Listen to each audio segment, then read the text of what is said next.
tout le monde ici a déjà été malade. Bon, mais combien d'entre vous s'est déjà demandé ce qu'était une maladie? Qu'est-ce qui différencie la maladie de la santé? Le normal du pathologique? Et est-ce que quand on guérit d'une maladie, on retourne à l'état antérieur d'avant la maladie, ou est-ce qu'on atteint un nouvel état, métamorphosé par le passage par la maladie? Alors moi, je me pose ce genre de questions en permanence. Et je dois vous avouer que mes amis et ma famille me détestent un tout petit peu. Alors, je ne suis pas simplement quelqu'un de pénible, je suis avant tout une philosophe de la médecine. Et cette tendance que j'ai à me poser beaucoup trop de questions en permanence, c'est très utile dans mon travail.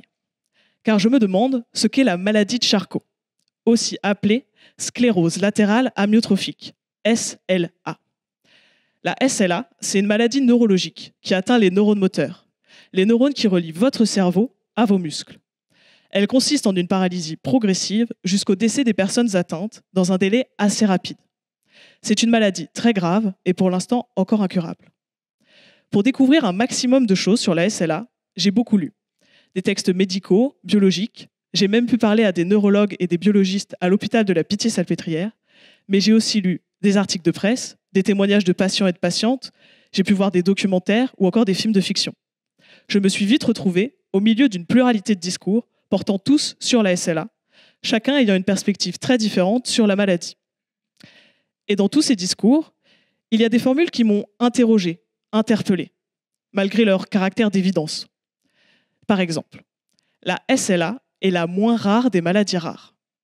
Qu'est-ce qu'on fait avec cette phrase? Alors la plupart des gens vous diraient, il n'y a pas grand-chose à faire. Ça sonne bien et c'est plutôt clair. Une philosophe de la médecine, elle va écrire 100 pages sur cette phrase. C'est quoi une maladie rare? C'est quoi la moins rare des maladies rares? Est-ce que la SLA est vraiment la moins rare des maladies rares? Qui dit ça? Dans quel discours? Et puis surtout, dans quel but? Et des phrases à décortiquer, j'en ai d'autres. La SLA est la pire des maladies. La SLA est la plus cruelle des maladies. La SLA est une entité hétérogène, un syndrome multisystémique ou encore un spectre de maladies. Bref, l'objectif est d'analyser tous ces discours, de comprendre leurs présupposés et surtout d'interroger leur légitimité.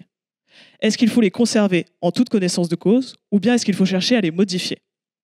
Comme l'indique Marie Gay, une philosophe, il s'agit de faire en sorte que la complexité des questions et des phénomènes ne soit pas sous-estimée. Donc, la prochaine fois que vous serez malade, j'espère que vous penserez à moi et que vous vous demanderez c'est quoi une maladie. Ce sera une très belle occasion et d'être pénible et de philosopher sur la médecine.